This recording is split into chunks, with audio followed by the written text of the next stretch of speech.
একটা মিসকনসেপশন আছে যে ওষুধের সাইড এফেক্ট অনেক বেশি।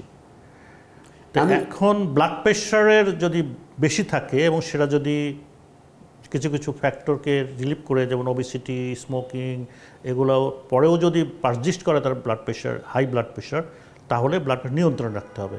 সো আমি আমার রোগীদেরকে বলি যে ব্লাড প্রেশার কন্ট্রোল করার জন্য প্রথম কথা হলে ব্লাড প্রেশারের কন্ট্রোল করতে গিয়ে যে ওষুধগুলো ইউজ করা হয় সেই ওষুধের সাইড ইফেক্ট কি, আবার যদি আমরা আরেকটা পাল্লায় মাপি যে হাইপারটেনশন সাইড ইফেক্ট, তাহলে হাইপারটেনশন সাইড তো অনেক বেশি। কারণ হাইপারটেনশন হলে কিডনি ড্যামেজ করতে পারে, হাইপারটেনশন করলে হার্ট ড্যামেজ করতে পারে, ব্রেন ড্যামেজ করতে পারে, স্ট্রোক হতে পারে, মানুষের পেরিফেরাল ভাস্কুলার ডিজিজ হতে পারে। কিন্তু আমাদের যে ওষুধগুলো এখন বাজারে অ্যাভেলেবল আছে সেই ওষুধগুলোর কি সাইড এফেক্ট খুব বেশি বলে মনে হয়?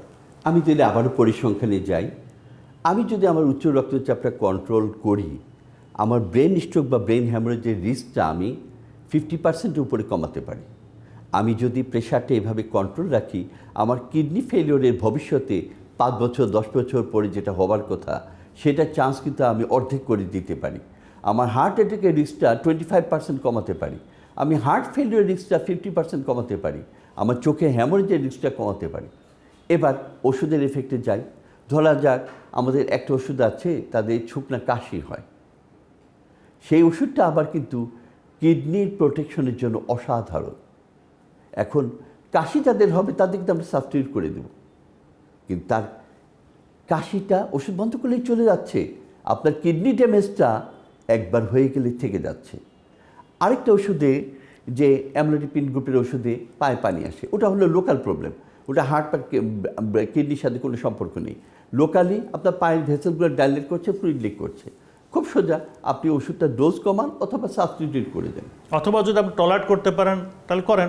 যদি অল্প একটু পানি আসে, প্যানিক হওয়ার কিছু নাই, এটা তো কোনো হার্ট ফেইলিওর না, এটা তো কোনো কিডনির সমস্যা না।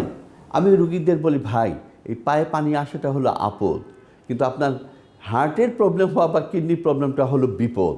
আপনি বিপদ থেকে বাঁচার জন্য আপদটাকে অল্প করে সহ্য করেন। এবং amlodipine is very important drug, very important, blood pressure control করার জন্য তো খুবই ভালো। আর আরেকটা জিনিস বলি যে এই ওষুধগুলো সাইড এফেক্ট নিয়ে এগুলো হাইপ। এই ওষুধগুলো হলো এত বেশি রুগীর ব্যবহার করতে হয়, তাদের নিয়ে গবেষণার মাত্রা কিন্তু অনেক বেশি। 50,000, 60,000, লাখ রুগীকে নিয়ে গবেষণা হচ্ছে, সেই তুলনায় তার সাইড এফেক্ট কতটুকু? এক নম্বর হচ্ছে লাইফ থ্রেটেনিং সাইড এফেক্ট নাই।